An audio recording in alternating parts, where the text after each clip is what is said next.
आलू बेसन मटर दाना घुगुनी रांधिली हेला बासेना घुगुनी बाढ़िली गिनारे आनी बरा डाकिलानी सुण मिताणी साथी होई आमे पेटकु जीवा आम बाबुंकर मन तोषिबा ता चलंतु लेट न करी आजिर रेसिपी स्टार्ट करिबा। नमस्कार मु प्रीति आपनकु मोर ए चैनल पीएस किचन किंग को स्वागत करूची।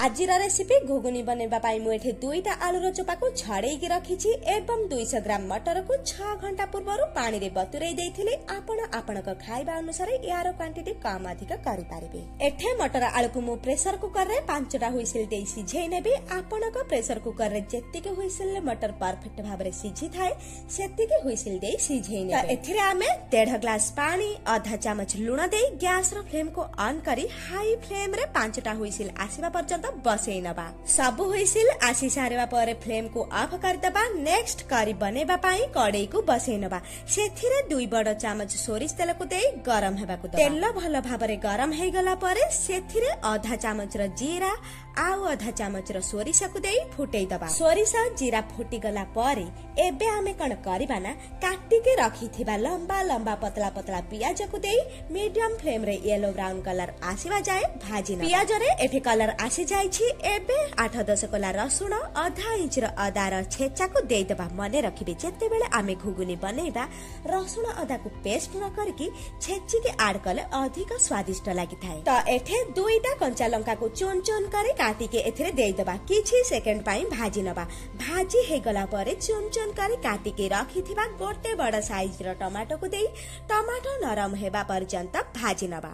एबे गैस र फ्लेम को लो रखी के एथिरे दे देबा स्वाद अनुसार लूण, गोटे चमच हळदी गुंड, गोटे चमच लंका गुंड, गोटे चमच धनिया गुंड, आधा चमच चिकन मसला, गोटे चमच कस्तूरी मेथी पत्र। बस एतिकी नाई नाई आज्ञा आहुरी इम्पोर्टेंट मसला पाउडर आगो को बाकी अछि। तो एठे मसला को भल भाबरे सिझिबा पाई हाफ कप पानी देकी मीडियम फ्लेम रे कसी दबा।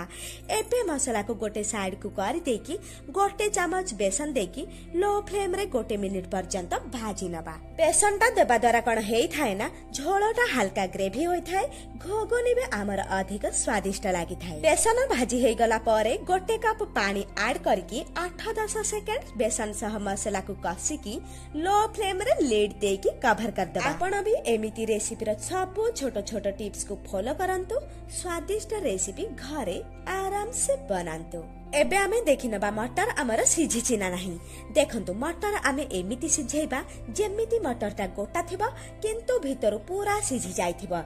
एबे आमे कण करबा ना 2-3 चमच मटर को गोटे बाउल बा प्लेट रे रखी की हाथ रे नहले चामच रे प्रेस करके मेल्ट करि देबा जहा द्वारा घुगुनी रा स्वाद सह फ्लेवर भी बहुत बढ़िया आसी थाए। एबे एई मटर को मसाला रे देकी किछि सेकंड हाई फ्लेम रे कसी देबा। माने रखिबे जेति की मटर सिझेथिबे सेथिरो किछि मटर को माने 4 भागरो गोटे भाग मटर को एमिति मेल्ट करके ही ऐड करिवे। अधिक मटर एमिति मेल्ट करिवेनी कारण अधिक मटर आमे गोटा ही एथिरे ऐड करिबा।